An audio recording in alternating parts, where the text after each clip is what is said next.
आइए dear students, आपका स्वागत है क्लास 12th मैथ्स। आपके इसी महीने फरवरी में बोर्ड एग्ज़ाम प्रारंभ होने वाली है और उसके लिए आप बड़ी मेहनत से तैयारी पर लगे हुए हैं। तो मैथमेटिक्स में किन चैप्टर से कितने मार्क्स के क्वेश्चन पूछे जाते हैं वो आपको जानना बहुत आवश्यक है। आप तैयारी करिए बढ़िया सा। बोर्ड का पेपर आपके लिए आसान हो जाए तो पहले मैं आपको जो मार्क्स स्कीम है, किस चैप्टर से कितने कितने मार्क्स के प्रश्न पूछे जाते हैं या किस चैप्टर से कितने मार्क्स के क्वेश्चन होते हैं और पूरे पेपर में कितने प्रश्न होते हैं, किस टाइप के होते हैं, उस पर भी चर्चा करेंगे। तो और इसके बाद हम pre board examination paper solution 2025 भी करेंगे। आपने प्री बोर्ड का एग्ज़ाम दिया, मैथ्स का पेपर भी आपने सॉल्व किया है, तो जो प्री बोर्ड का पेपर था उसका सॉल्यूशन, जो हमने प्री बोर्ड का पेपर बनाया उसका सॉल्यूशन भी आपको देंगे। और वो जो प्री बोर्ड का पेपर है वो बिल्कुल बोर्ड के पैटर्न पे ही बनाया गया है, जिस ढंग से बोर्ड का पेपर सेट होता है उसी पैटर्न पर है, तो वो भी सॉल्व करेंगे। सबसे पहले मैं इस पर आता हूँ कि किस चैप्टर से कितने मार्क्स के क्वेश्चन आते हैं। तो पूरा जो ये सिलेबस है इसके 6 पार्ट्स कर दिए हैं। 6 यूनिट्स में पूरा सिलेबस। आपकी 2 बुक्स हैं मैथमेटिक्स की आपकी 2 बुक्स हैं इंटर में। एक तो ये है गणित भाग 1 मैथमेटिक्स पार्ट 1 और दूसरी जो बुक है मैथमेटिक्स की ये है गणित भाग 2 मैथमेटिक्स पार्ट 2। ठीक है। और पूरा सिलेबस पार्ट फर्स्ट और पार्ट सेकंड कुल मिला करके पूरे सिलेबस को यहाँ 6 पार्ट्स में बांटा गया है। अब आप देखिए, इनको हम यूनिट्स नाम दे रहे हैं। पहली जो यूनिट है आपकी वो है रिलेशन एंड फंक्शंस, संबंध एवं फलन। संबंध एवं फलन पहले वाले जो यूनिट है उससे 8 मार्क्स के क्वेश्चन आते हैं। 8 नंबर के प्रश्न यहां से पूछे जाते हैं आपको। ठीक है। तो इसमें आता कौन कौन है, कौन कौन चैप्टर आते हैं रिलेशन एंड फंक्शंस में, संबंध एवं फलन में? इसमें आता है chapter number 1 and chapter number 2। जो पहला वाला चैप्टर आपका है, ठीक है, चैप्टर नंबर 1 जो पहला वाला है उसका नाम है संबंध एवं फलन, रिलेशन एंड फंक्शन। और दूसरा वाला जो है प्रतिलोम त्रिकोणमिति फलन, इनवर्स ट्रिग्नोमेट्रिक फंक्शन। तो इन दो चैप्टर से आपको 8 मार्क्स के प्रश्न पूछे जाएंगे। चलिए, जो दूसरी वाली यूनिट है वो है अलजेब्रा। अलजेब्रा मतलब बीजगणित। ठीक है।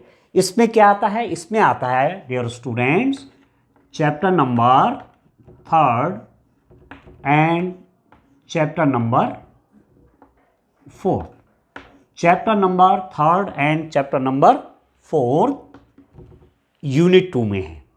चैप्टर नंबर 3 में क्या है? आव्यूह, मैट्रिसेस। चैप्टर नंबर 4 में क्या है?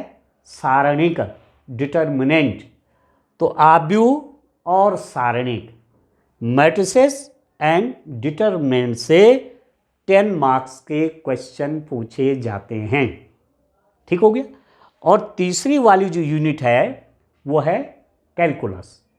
कैलकुलस में आपके डिफरेंशिएशन और इंटीग्रेशन आता है। ठीक है, डिफरेंशिएशन एंड इंटीग्रेशन। इसमें जो चैप्टर नंबर 5 आता है, चैप्टर नंबर 5 में क्या आता है? सातत्य और अवकलनीयता, कॉन्टिन्यूटी एंड डिफरेंशिबिलिटी। ठीक है। उसके आगे क्या है? चैप्टर नंबर 6 में क्या है? चैप्टर नंबर 6 में है अवकलजों के अनुप्रयोग, एप्लीकेशन ऑफ डेरिवेटिव्स, अवकलजों के अनुप्रयोग। उसमें इंक्रीजिंग डिक्रीजिंग फंक्शन होगा, rate of change of variables है, मैक्सिमा मिनिमा के प्रश्न होते हैं। तो चैप्टर नंबर 5 में क्या कहा हमने, सातत्य और अवकलनीयता, कॉन्टिन्यूटी एंड डिफरेंशिबिलिटी। और चैप्टर नंबर 6 में क्या है, एप्लीकेशन ऑफ डेरिवेटिव्स, अवकलजों के अनुप्रयोग। ठीक हो गया। इसके अलावा चैप्टर नंबर 7 है समाकलन, इंटीग्रल। चैप्टर नंबर 7 में। चैप्टर नंबर 8 में है एप्लीकेशन ऑफ इंटीग्रल्स, समाकलनों के अनुप्रयोग, चैप्टर नंबर 8। ठीक है। और चैप्टर नंबर 9 है अवकल समीकरण, डिफरेंशियल इक्वेशन। तो इतने चैप्टर हैं इसके अंदर, कैलकुलस के अंदर। चैप्टर नंबर 5 सातत्य और अवकलनीयता, कॉन्टिन्यूटी एंड डिफरेंशिबिलिटी। चैप्टर नंबर 6 अवकलजों के अनुप्रयोग। ठीक है, अवकलजों के अनुप्रयोग, application of derivative. Chapter number 7 integration, समाकलन। चैप्टर नंबर 8 समाकलनों के अनुप्रयोग, एप्लीकेशन ऑफ इंटीग्रल्स। और चैप्टर नंबर 9 अवकल समीकरण, डिफरेंशियल इक्वेशन। तो इतने चैप्टर से 35 मार्क्स के क्वेश्चन पूछे जाते हैं। तो कैलकुलस अपने आप में कितना इंपॉर्टेंट है आपके लिए, 35 मार्क्स के क्वेश्चन यहां से पूछे जाते हैं। ठीक हो गया। अब यूनिट नंबर 4 है वेक्टर्स एंड 3 डायमेंशनल ज्योमेट्री। इसके अंदर एक तो आता है डियर स्टूडेंट चैप्टर नंबर 10 और चैप्टर नंबर 11। चैप्टर नंबर 10 में क्या है, सदिश बीजगणित, वेक्टर अलजेब्रा, सदिश बीजगणित। इसमें आप वेक्टर्स का प्लस पढ़ते हैं, माइनस पढ़ते हैं, मल्टीप्लाई पढ़ते हैं। ठीक है, सदिशों का योग, घटाना, उनका गुणन, डॉट प्रोडक्ट, क्रॉस प्रोडक्ट और वेक्टर्स, सदिश गुणन, अदिश गुणन, इसके अंदर पढ़ते हैं आप। ठीक, चैप्टर नंबर 10। और चैप्टर नंबर 11 है 3 डायमेंशनल ज्योमेट्री, त्रिविमीय ज्यामिति। उसमें रेखा है, रेखा का समीकरण है। ठीक है, रेखाओं के बीच की दूरी है। ठीक है ना, शॉर्टेस्ट डिस्टेंस बिटवीन 2 लाइन्स। ठीक हो गया। तो चैप्टर नंबर 10 में वेक्टर अलजेब्रा, सदिश बीजगणित। और चैप्टर नंबर 11 में है त्रिविमीय ज्यामिति, 3 डायमेंशनल ज्योमेट्री। तो इन 2 चैप्टर से, चैप्टर नंबर 10 और चैप्टर नंबर 11 से 14 मार्क्स के क्वेश्चन पूछे जाते हैं। ठीक हो गया। और number 5, unit number 5 linear programming, रैखिक प्रोग्रामन, यह है चैप्टर नंबर 12। चैप्टर नंबर 12 रैखिक प्रोग्रामन, लीनियर प्रोग्रामिंग। इससे 5 मार्क्स का एक क्वेश्चन आता है। आपको ग्राफ पेपर मिलेगा, एग्जाम में ग्राफ पेपर मिलेगा। ठीक है, तो 5 मार्क्स में 2.5 मार्क्स तो ग्राफ बनाने के होते हैं। ठीक है ना, और 2.5 मार्क्स उस क्वेश्चन को सॉल्व करने के लिए होते हैं। ठीक है, आप उद्देश्य फलन पढ़ते हैं ना, वहाँ ऑब्जेक्टिव फंक्शन, उसका मैक्सिमाइजेशन, मिनिमाइजेशन, है ना, ऑब्जेक्ट उद्देश्य फलन का अधिकतम मान, न्यूनतम मान, वो पढ़ते हैं आप। तो एक क्वेश्चन डियर स्टूडेंट यहाँ से आता है, केवल एक एक्सरसाइज है, और 5 मार्क्स आपको मिलने वाले हैं। ठीक है।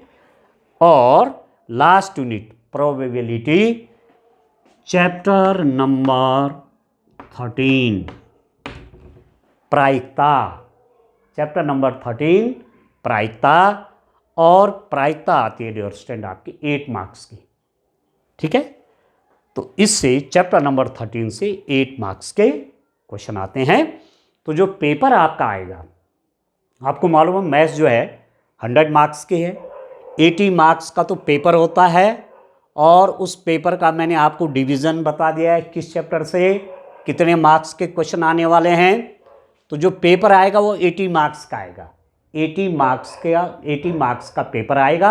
आपने 80 नंबरों की एग्ज़ाम देनी है, ठीक है। इन्हीं चैप्टरों से आपको क्वेश्चन पूछे जाएंगे, और जो 20 नंबर बचता है, 20 मार्क्स जो रिमेन रहते हैं, वो है इंटरनल असेसमेंट, आंतरिक मूल्यांकन। और वो आंतरिक मूल्यांकन आपका होता है सॉरी, आंतरिक मूल्यांकन जो आपका होता है वो है 20 मार्क्स का। तो आंतरिक मूल्यांकन जो आपका हुआ इंटरनल असेसमेंट, वो कितने मार्क्स का है? 20 मार्क्स का। और ये जो इंटरनल असेसमेंट है, आंतरिक मूल्यांकन है, ये आपके स्कूल में ही होना है। जो टीचर आपको मैथ्स पढ़ा रहे हैं वही इन 20 मार्क्स में से आपको मार्क्स देंगे, ठीक है। आपकी फाइल बनती है, आपने एक्सपेरिमेंट किए होंगे, आपने प्रोजेक्ट बनाया होगा, ठीक है। फिर आपका एक एग्ज़ाम लिया जाता है, कोई आपको एक्टिविटी दी जाती है, फिर आपने जो इंटरनल असेसमेंट होते हैं, जो आपके मंथली टेस्ट होते हैं, उनमें से बेस्ट 3 होते हैं, एक आपका प्री बोर्ड होता है। तो इन 3 मंथली टेस्ट में जो मैक्सिमम मार्क्स जो जिस टेस्ट में आप लाए हैं, पहला दूसरा तीसरा जिसमें आप लाए हैं, उसका हाफ होता है।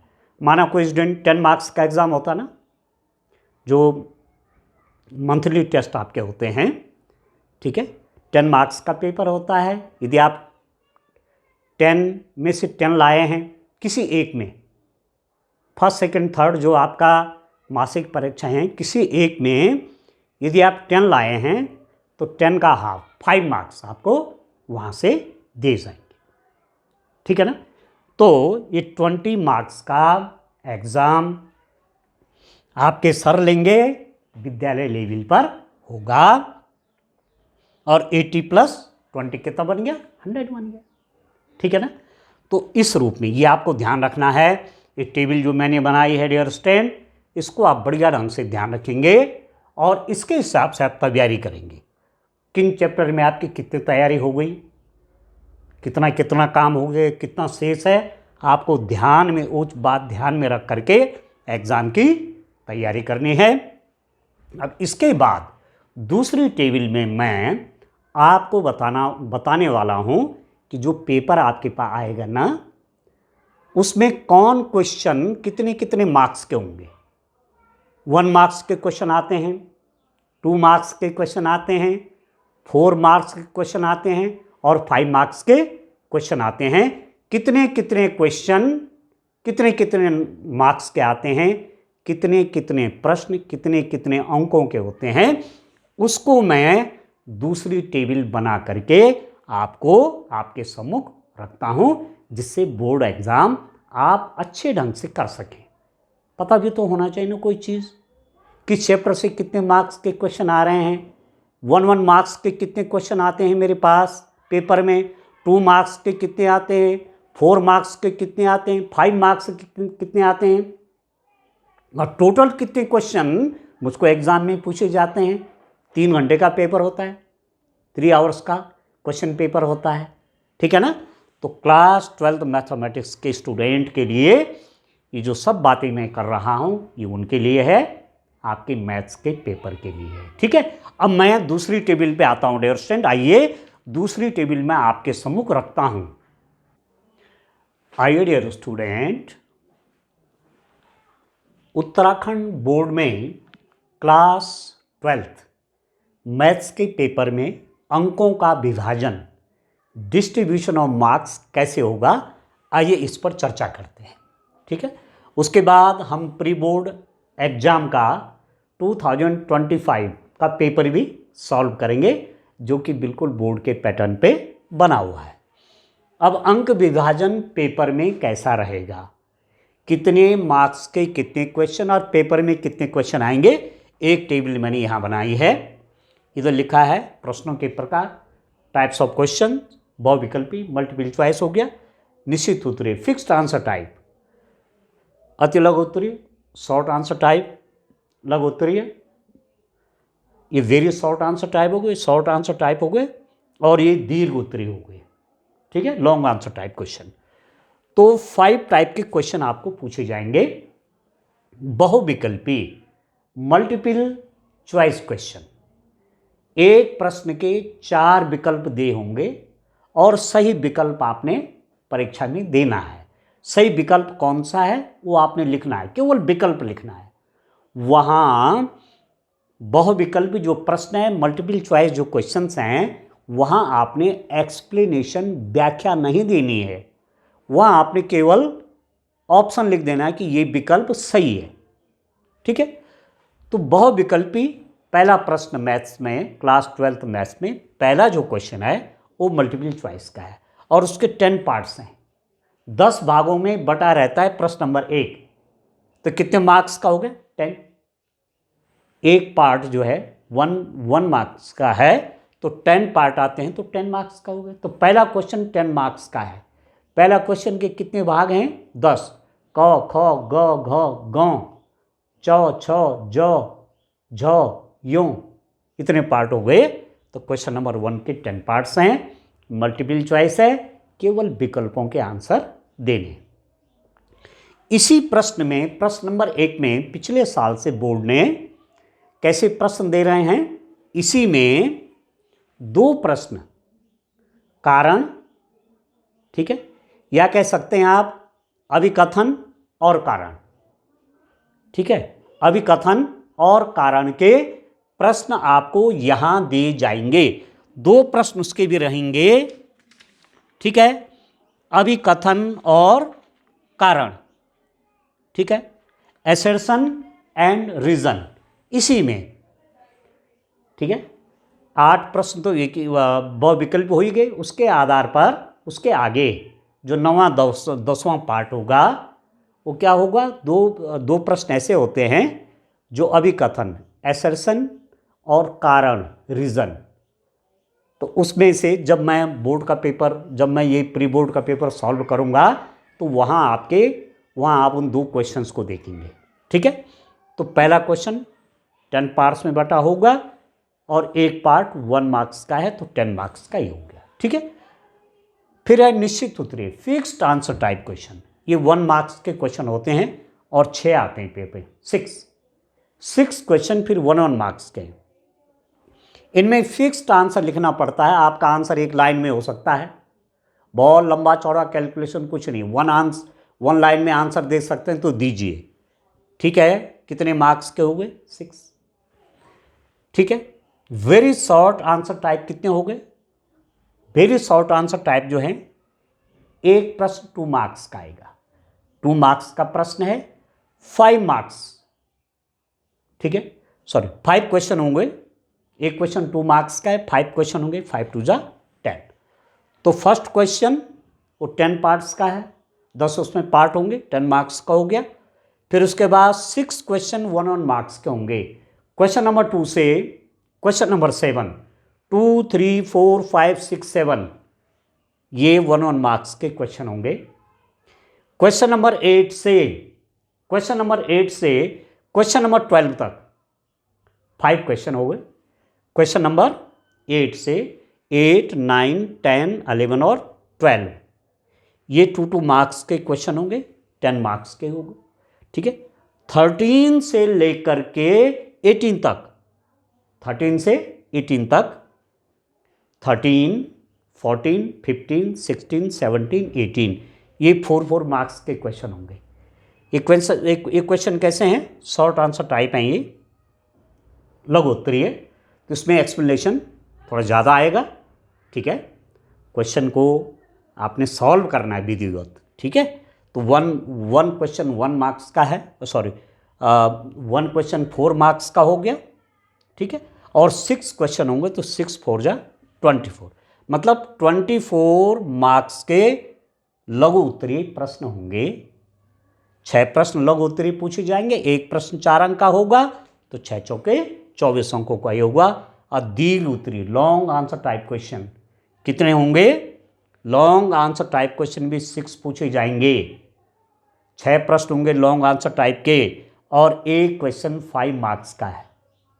ठीक है, तो 19, 20, 21, 22, 23, 24, 19 से लेकर के 24 तक दीर्घ उत्तरी प्रश्न होंगे। प्रत्येक प्रश्न 5 नंबर का होगा।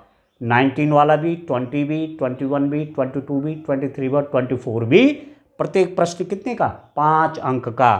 तो 6 5 जा 30 मार्क्स के आपके लॉन्ग आंसर टाइप क्वेश्चन होंगे। ठीक है ना? तो अब आप समझ गए। ठीक है, मतलब पेपर में 1 मार्क्स के क्वेश्चन होंगे। ये तो क्या है? ये तो क्या है? मल्टीपल चॉइस है। फिर 1 मार्क्स के 6 क्वेश्चन होंगे। मल्टीपल चॉइस 10 पार्ट होगा। ठीक है, निश्चित उत्तरी प्रश्न 1 मार्क्स का 6 प्रश्न होंगे। 2 मार्क्स के 5 प्रश्न होंगे। 4 मार्क्स के 6 प्रश्न होंगे। ठीक है, प्रत्येक 4 मार्क्स का 6 प्रश्न और प्रत्येक प्रश्न 5 मार्क्स का होगा। वो कितने होंगे? 6 प्रश्न। तो कुल मिला के इन प्रश्नों को जोड़ देंगे आप, इसको प्रश्नों की संख्या तो 24 क्वेश्चंस पेपर में पूछे जाते हैं। क्वेश्चन नंबर 1 से क्वेश्चन नंबर 24। क्वेश्चन नंबर 1 के 10 पार्ट्स हैं। अब आप ये लगा लो, 1 तो लिखा है, प्रश्न नंबर 1 उसी के अलग अलग पार्ट होंगे, पर है इसके कितने पार्ट हैं, कितने खंड हैं? 10। तो गिनती यदि की जाए 1, 6 ये सब करके तो 9 और जोड़ लीजिए 24 में। देखा जाए तो 33 क्वेश्चन है उसमें। क्वेश्चन संख्या 24 है, 24 प्रश्न हैं, पर क्वेश्चन नंबर 1 के 10 पार्ट्स हैं। ठीक है, तो ये आपने देख लिया होगा। बहुविकल्पीय 10 मार्क्स के हो गए, निश्चित उत्तरीय 6 मार्क्स के, अति लघु उत्तरीय 10 मार्क्स के, लघु उत्तरीय 24 मार्क्स के और दीर्घ उत्तरीय आपके 30 मार्क्स के होंगे। अरे सब जोड़ करके 80 मार्क्स का पेपर बनेगा। ठीक है, तो आपको अंदाज आ गया होगा कि जो पेपर में अंक विभाजन है, मार्क्स डिस्ट्रीब्यूशन है, वो किस रूप में होगा। तो डियर स्टूडेंट इस रूप में होगा। और जब मैं एक पेपर आपको सॉल्व करके दूंगा प्री बोर्ड एग्जाम का 2025 का, तो आपको बिल्कुल क्लियर हो जाएगा। ठीक है ना? तो इस टेबल को भी आप दिमाग में रख करके अपने एग्जाम की तैयारी करेंगे। ठीक है डियर स्टूडेंट, तो इस टेबल को आप ध्यान से रखिए, इसको नोट करके अपने पास रखिए। एग्जाम की तैयारी के लिए आपके लिए बहुत आवश्यक है। डियर स्टूडेंट्स, बोर्ड एग्जाम की तैयारी आप कैसे करें, थोड़ा सा मैं आपसे बात करना चाहता हूं कि बोर्ड एग्जाम की तैयारी आप कैसे करें। आपके पास जब बोर्ड का पेपर आता है तो 15 मिनट्स आपको पेपर पढ़ने के लिए दिए जाते हैं। ठीक है, आप ध्यान से पेपर पढ़िए। ठीक है, थोड़ा आंखें बंद कर लीजिए थोड़ी देर के लिए, थोड़ी सेकंड्स के लिए, और मन में सोचिए कि यह पेपर मेरे लिए बहुत आसान है। इतना जरूर बोलना है, क्योंकि एग्ज़ाम आप कोई नई बात नहीं है कि आप बोर्ड का एग्ज़ाम दे रहे हैं। एग्ज़ाम तो आपने क्लास 1 से लेकर के अब तक दिए हैं, इतने परीक्षाएं दे दी हैं, तो बोर्ड की परीक्षा कोई अलग नहीं होने वाली। बोर्ड की परीक्षा भी वैसी होगी जैसे अन्य परीक्षाएं होती हैं। क्लास 12 के सिलेबस पर आपके बहुत एग्ज़ाम हो गई हैं। 3 मंथली टेस्ट हुए, एक प्री बोर्ड का हुआ, हाफ ईयरली का पेपर हुआ। तो इतने प्रश्न तो आपने क्लास 12 के सिलेबस पर दे दिए हैं। तो बोर्ड एग्जाम कुछ अलग सा होना है ऐसा नहीं होता। ठीक है, कोई अलग सा होना है ऐसा नहीं है डियर स्टूडेंट। ये बात आपको अपने दिमाग में अच्छे ढंग से रखनी है। ठीक है, बोर्ड परीक्षा का पैटर्न के बारे में मैंने आपसे अभी बात कर ली है, पैटर्न के बारे में बात कर ली है। ठीक है ना, किस चैप्टर से कितने मार्क्स के क्वेश्चन वो बात कर ली है मैथ्स के स्टूडेंट के लिए। अब मैं आपसे एग्ज़ाम हॉल में जब आप बैठ जाते हैं, आपको कॉपी मिल जाती है, आपको पेपर मिल जाता है, आप पेपर सॉल्व करना शुरू करते हैं, तो एक बात आपसे कह देता हूँ, जो प्रश्न आपको सबसे सरल लगता है उसको सबसे पहले करिए। ठीक है, ऐसी कोई बाइंडेशन पेपर में नहीं होता कि आपने क्वेश्चन नंबर 1 से शुरू करना है। यदि आपको बात का कोई क्वेश्चन बढ़िया सा आ रहा है, ठीक है, आप अच्छे से जब क्वेश्चन लिखते जाते हैं तो आपका कॉन्फिडेंस बढ़ता जाता है। परंतु एक ध्यान रखना है कि क्वेश्चन नंबर आप ठीक ठीक डालें, उसके खंडों का आप ठीक से डालें। ठीक है ना, कौन सा क्वेश्चन आप कर रहे हैं, प्रश्न संख्या ठीक से डालना जरूरी है। नहीं तो जब एग्जामिनर कॉपी चेक करते हैं तो बड़ी परेशानी उनको होती है। यदि आपने क्वेश्चन नंबर साफ साफ नहीं लिखा हुआ है तो दिक्कत होती है कि ये स्टूडेंट किस क्वेश्चन का सॉल्यूशन दे रहा है। ठीक हो गया। तो जब आप क्वेश्चन सॉल्व करते हैं, एक क्वेश्चन आपका पूरा हो गया, उसके बाद 3 लाइन का आप गैप छोड़िए। 3 लाइन का आपको गैप छोड़ना है, क्योंकि जब आप गैप छोड़ेंगे, क्वेश्चन सॉल्व किया एक, अब अगला क्वेश्चन शुरू कर रहे हैं आप, तो 3 लाइन्स का गैप छोड़ दिए, उसके बाद अगला क्वेश्चन नंबर डालिए आप। क्योंकि एग्जामिनर को भी लग जाएगा कि इसका क्वेश्चन यहाँ पर समाप्त हो गया है, अब अगला इसके बाद शुरू हुआ है। एकदम चिपका के क्वेश्चनों को करेंगे तो कोई क्वेश्चन ऐसा हो सकता है कि इवैल्यूएशन से आपका क्वेश्चन ही छूट जाए। चिपका के नहीं लिखने हैं। एक क्वेश्चन पूरा हुआ, 3 लाइन का गैप दे दीजिए, उसके बाद दूसरा क्वेश्चन आप शुरू करें। कुछ चीज़ें ध्यान रखनी है किसी भी परीक्षा की तैयारी के लिए। हम केवल बोर्ड परीक्षा की बात नहीं करें, किसी भी परीक्षा की तैयारी के लिए कुछ बातें ध्यान रखना। अब फरवरी में आपका एग्ज़ाम है, ठीक है ना, 21 फरवरी से एग्ज़ाम है उत्तराखंड बोर्ड में स्टूडेंट्स के, ठीक है ना। तो कुछ बातें ध्यान रखनी है आपको। एक तो कभी भी ऐसा मत कहिए कि बोर्ड परीक्षा कठिन होती है। यदि हम ये कहते हैं कि परीक्षा कठिन है तो फिर हमको ये लगने लगता है कठिन है और हम मायूस होते जाते हैं। क्या बोलना है, बोर्ड परीक्षा बहुत सरल होती है। और अभी तक जैसे मैंने अन्य परीक्षाएं दी हैं वैसे ही ये परीक्षा भी होनी है, क्योंकि हम जैसे बोलते हैं वैसे ही बन जाते हैं। जैसे हम अपने बारे में बोलते हैं वैसे ही हम बन जाते हैं। इसलिए प्रतिदिन ये कहना आपको, ठीक है, सुबह शाम को ये जरूर कहना है कि बोर्ड परीक्षा सरल होती है, बोर्ड एग्जाम सरल होता है। इससे पहले भी मैं क्लास 10th का बोर्ड दे चुका हूं, तो ऐसा ही तो इस एग्जाम को भी होना है, ठीक है ना। कठिन कठिन कठिन बोलेंगे तो दिमाग में ये हो जाता है कि सचमुच ये चीज कठिन है, और सरल सरल सरल बोलेंगे तो दिमाग को भी लगता है कि सरल है, ठीक है। तो क्या कहा, जैसे हम सोचते हैं बोलते हैं वैसे ही बन जाते हैं। तो एक तो अपनी सोच पर हमको ध्यान रखना है, ठीक है ना, ठीक है। और दूसरा, बोर्ड एग्जाम के टाइम पर वाटर इनटेक अपना अच्छा रखना है। शरीर में पानी की कमी ना हो, पर्याप्त पानी आप पीते रहिए, उससे भी आपको परीक्षा की तैयारी आसानी से करने में मदद मिलेगी, ठीक है। और ये तो आप जानते हैं कि परिश्रम एक ऐसी चाबी है जिससे सारे बंद दरवाजे खुल जाते हैं। मेहनत आप करिए, ठीक है, थोड़ा बहुत अपना मनोरंजन भी करिए। बहुत हार्ड गेम आजकल मत खेलिए, हल्का फुल्का मनोरंजन करते रहिए, हल्की फुल्की एक्सरसाइज करते रहिए और पढ़ाई पर अपना फोकस आप करते रहिए। अपना टाइम विभाजन आप कर लीजिए, समय विभाजन ठीक से कर लीजिए और उसको फॉलो करिए, ठीक है ना। अब मेहनत का तो कोई शॉर्टकट नहीं है ना, क्योंकि शॉर्टकट से हम कहीं पहुंच जाएं, मेहनत तो करनी पड़ेगी। और मेहनत से हम क्यों भागें, इस जीवन में हमको मेहनत से ही सब कुछ प्राप्त करना है। अभी आप स्टूडेंट हैं, आगे पढ़ाई करके आप सर्विस में जाएंगे, सेवा करेंगे, नौकरी प्राप्त करेंगे, ठीक है। चाहे गवर्नमेंट जॉब प्राप्त करेंगे, चाहे प्राइवेट जॉब प्राप्त करेंगे, मेहनत हर जगह है। चाहे गवर्नमेंट सेक्टर जाओ, चाहे प्राइवेट सेक्टर जाओ, मेहनत तो करनी है। तो मेहनत की आदत अभी से खूब डाल देनी चाहिए। ठीक हो गया।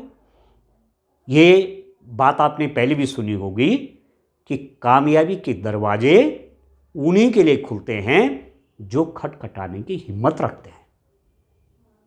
ठीक है ना। कामयाबी के दरवाजे उन्हीं के लिए खुलते हैं जो खटखटाने की हिम्मत रखते हैं, अर्थात जो प्रयास करते हैं, जो प्रयास करते रहते हैं, उनको सफलता मिल जाती है। और इस बात को भी आपने सुना होगा कि जॉन मिल्टन ने एक बुक लिखी, बहुत प्रसिद्ध बुक है, पैराडाइज लॉस्ट। वो बहुत कम देखते थे आंखों से, बहुत कम। ठीक है। तो पैराडाइज लॉस्ट लिखने के लिए जॉन मिल्टन रोज सुबह 4 बजे उठ जाया करते थे। सुबह उठ जाते थे कि मैंने ये किताब पूरी करनी है। मतलब मेहनत की है, मेहनत करनी पड़ती है। कुछ भी प्राप्ति के लिए मेहनत करनी पड़ती है।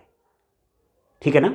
यूं ही नहीं मिलती राही को मंजिल, एक जोश सा दिल में जगाना पड़ता है। पूछा चिड़िया से कैसा बनता है आशियाना, बोली तिनका तिनका उठाना पड़ता है। यूं ही नहीं मिलती राही को मंजिल, एक जोश सा दिल में जगाना पड़ता है। पूछा चिड़िया से कैसे बनता है आशियाना, बोली तिनका तिनका उठाना पड़ता है। चिड़िया घोंसला बनाती है तो ऐसे ही बन जाता है, कितनी मेहनत करती होगी। ठीक है। तो संसार का हर प्राणी मेहनत करता है, और हम तो इंसान हैं, हमारे अंदर तो विवेक है, विवेक ज़्यादा है, अन्य प्राणियों से हमारे अंदर विवेक ज़्यादा है। तो मेहनत में हम पीछे क्यों रहें। हर व्यक्ति के अंदर ईश्वर ने क्षमताएं दी हैं, हर व्यक्ति के अंदर क्षमताएं हैं। हमको अपनी क्षमताएं पहचाननी हैं। हम भी दरिया हैं, हमें अपना हुनर मालूम है, जिधर भी चल पड़ेंगे रास्ता हो जाएगा। एक कॉन्फिडेंस रखना है कि मैं जिस भी काम को करूँगा मैं सफल हो जाऊँगा। बोर्ड परीक्षा की बात है तो निश्चित रूप में मैं अच्छे अंकों से उत्तीर्ण हो जाऊँगा।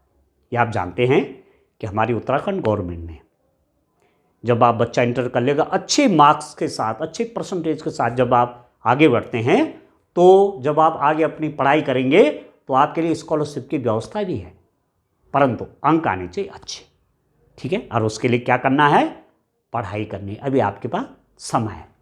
ये बात आपने सुना है, करत करत अभ्यास के जड़मति होत सुजान, रसरी आवत जात ते सिल पर पड़त निशान।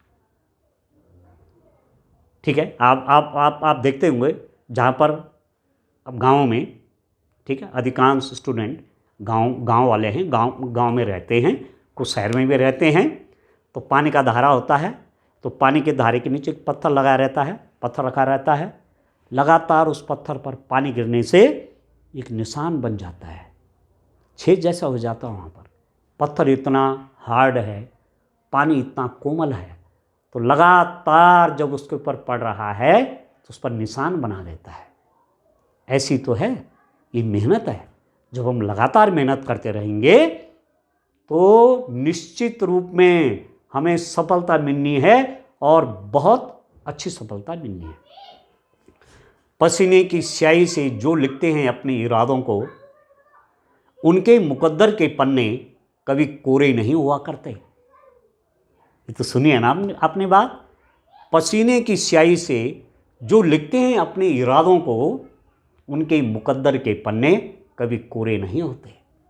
ये बहुत बड़ा भाग्यशाली, ये व्यक्ति इतनी ऊंचाई पर पहुंच गया है, ये व्यक्ति इतने बड़े बन गए हैं, शायद ये बहुत बड़े सौभाग्यशाली होंगे। उससे अच्छा सेंटेंस हमने क्या बोलना है कि ये व्यक्ति जो इतनी ऊंचाई पर पहुंच गए हैं, इतने सफल हो गए हैं, इन्होंने बहुत कठिन श्रम किया है, बहुत कठिन तप किया है, बहुत कठिन मेहनत की है, खूब मेहनत की है उन्होंने, एक प्लान के साथ की है। आपने ये बात आप जानते हैं, श्रमेण सर्वम साध्यम, श्रम से ही, मेहनत से ही सब कुछ साध्य हो जाएगा। सब कुछ हमको किससे मिलेगा? मेहनत से मिलेगा। ये तो प्रकृति का नियम है, प्रकृति का यही तो नियम है, जहां हम मेहनत करेंगे वही मिलता है। जो हम सोचते हैं हमको वही प्राप्त होता है, जो हम सोचते हैं और बोलते हैं वही हम बन जाते हैं, और जैसा हम कर्म करते हैं वैसे हमको फल मिलता है। तो परिश्रम बढ़िया करिए, पढ़ाई लिखाई अच्छी से करिए, अच्छे मार्क्स आपके आएंगे। ठीक है। श्रीमद् भगवद गीता में भगवान श्री कृष्ण अर्जुन को गीता का उपदेश दे रहे हैं। कांक्षंत कर्मणाम सिद्धि इजंतः इह देवता क्षिप्रम ही मानुषे लोके सिद्धिर्भवति कर्मजा। सिद्धिर्भवति कर्मजा, कर्म से ही सिद्धि प्राप्त होगी, मेहनत से ही कार्य सफल होंगे, अर्जुन को कह रहे हैं। और अर्जुन तो एक क्या है, तो माध्यम है, सारी दुनिया के लोगों को कह रहे हैं, हम लोगों को कह रहे हैं, स्टूडेंट्स को कह रहे हैं कि मेहनत से ही सफलता मिलनी है। तो जो बात भगवान कह रहे हैं वो तो एकदम सत्य बात है ना। इसलिए मेहनत से जी नहीं चुराना। ठीक है, ठीक है। मैंने आपके लिए ये प्री बोर्ड का पेपर तो सॉल्व करूंगा ये, इसके अतिरिक्त पिछले कई वर्षों के बोर्ड का पेपर और सैंपल पेपर, प्री बोर्ड के पेपर भी मैंने सॉल्व करके यूट्यूब चैनल मैथमेटिक्स प्लेजर पर दिए हुए हैं। वहाँ से भी आप उन वीडियोस को देखें बोर्ड एग्ज़ाम की तैयारी के लिए, क्योंकि कई बार क्वेश्चंस का रिपीटिशन भी होता है, या एक क्वेश्चन आप समझ गए उसी से रिलेटेड और भी क्वेश्चन आपको एग्जाम में मिल सकते हैं। ठीक है। तो यूट्यूब चैनल मैथमेटिक्स प्लेजर पे एक प्लेलिस्ट आपको मिलेगी, क्लास 12 बोर्ड एग्जामिनेशन प्रिपरेशन। तो उसमें आपको पुराने सालों के बोर्ड एग्जाम के पेपर्स, प्री बोर्ड के पेपर, सैंपल पेपर का सॉल्यूशन भी मैंने दिया हुआ है। ठीक है ना। और ये आपको ध्यान रखना है कि जो पेपर आता है आपका, पेपर इस रूप में बनता है कि हर बच्चा कर ले भाई अच्छे ढंग से। ठीक है, हर बच्चे के हिसाब से पेपर बनता है। पेपर जो है इजी पार्ट, सरल, 50% पेपर इजी आता है, 50% इजी। आपने पढ़ा है तो आसान प्रश्न आपको 50% मिलेंगे। ठीक है। इस 24 में से आधे प्रश्न तो आपको क्या मिलेंगे? इजी मिलेंगे। दूसरा है मॉडरेट जो है मतलब बीच बीच के, न सरल न कठिन, बीच बीच के प्रश्न। ठीक है, वो है मॉडरेट जो प्रश्न है। डियर स्टूडेंट, मॉडरेट प्रश्न आपको 30% मिलेंगे। मॉडरेट प्रश्न क्या बोला? मॉडरेट प्रश्न, बीच बीच के प्रश्न आपके 30% क्वेश्चन मैथ्स के पेपर में मॉडरेट होंगे। और जो हार्ड टाइप के क्वेश्चन होते हैं, जैसे यहां 5 मार्क्स में एक क्वेश्चन केस स्टडी का होगा। अब मैं हार्ड तो नहीं कहूंगा, परंतु उसका लेवल थोड़ा ऐसा होता है कि केस स्टडी के प्रश्न में कोई केस, कोई एक स्टोरी टाइप की आपके सामने रखी जाती है। होता हुआ आपका सिलेबस का ही है, मतलब थॉट वहीं से है, पर उसको समझ करके उस पैराग्राफ को या उस स्टोरी को समझ के, या वो जो विचार आपके सामने रखा जा रहा उसको समझ करके आपने प्रश्न के उत्तर देने हैं। तो दीर्घ उत्तरी में है वो 5 मार्क्स का क्वेश्चन मैथ्स में, केस स्टडी का प्रश्न क्वेश्चन भी आता है। ठीक है, तो वो जो कैटेगरी है वो हार्ड वाली कैटेगरी है। हार्ड जो क्वेश्चन होते हैं वो 20% होते हैं, कम है उनका लेवल, 20% क्वेश्चन हार्ड। ठीक है, तो इजी 50%, मॉडरेट बीच बीच के 30% और हार्ड क्वेश्चन 20% आते हैं। बहुत अच्छी स्टडी जिन बच्चों की है वो पूरा 100% पेपर सॉल्व कर लेते हैं। तो आप भी करेंगे, तैयारी करेंगे बढ़िया सा। और मैंने तो बहुत कुछ मैथमेटिक्स प्लेजर यूट्यूब चैनल पर दिया हुआ है मैथ्स के लिए, बहुत से बच्चों ने उसको फॉलो भी किया है, तो उसको भी देखेंगे आप और अपनी बोर्ड की बढ़िया से तैयारी आप करेंगे। एक बात आपको एक सलाह और देता हूँ, आजकल थोड़ा मोबाइल से बचिए। मोबाइल जब लगातार देखते रहते हैं, चैटिंग आदि कर रहे हैं, रील्स देख रहे हैं, एक तो उससे समय की बर्बादी होती है और दूसरा माइंड में जो एनर्जी है ना, दिमाग की जो ऊर्जा है ना, वो ख़त्म होती है, कंज्यूम हो जाती है। ठीक है, तो माइंड एनर्जी, दिमाग की जो ऊर्जा है वो हमने रील, व्हाट्सएप के तमाम कई चीज़ें देखने में बिता दिया, तो फिर पढ़ाई का हमारा नुकसान हो जाएगा। तो एग्ज़ाम में कोशिश आप करें कि मोबाइल से आप बचें। केवल आपको पढ़ाई लिखाई की सामग्री यदि आप मोबाइल में देखना चाहते हैं तो वो आप अवश्य करिए, ठीक है, वो आपके एग्ज़ाम के लिए भी ठीक रहेगा।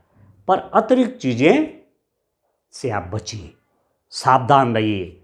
मोबाइल के अति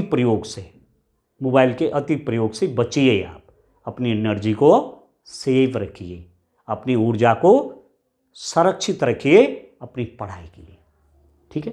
तो इन्हीं शब्दों के साथ मैं बोर्ड एग्ज़ाम की आपको बहुत बहुत शुभकामनाएं देता हूं और मुझे पूर्ण विश्वास है कि आप अच्छे ढंग से अपने पेपर्स को सॉल्व करेंगे, ठीक है। अब आगे हम पेपर सॉल्व करेंगे। चलिए हम pre board examination paper solution 2025 का जो प्री बोर्ड एग्ज़ाम का पेपर मैंने बनाया था बोर्ड के पैटर्न पर, उसका सॉल्यूशन करते हैं। आइए।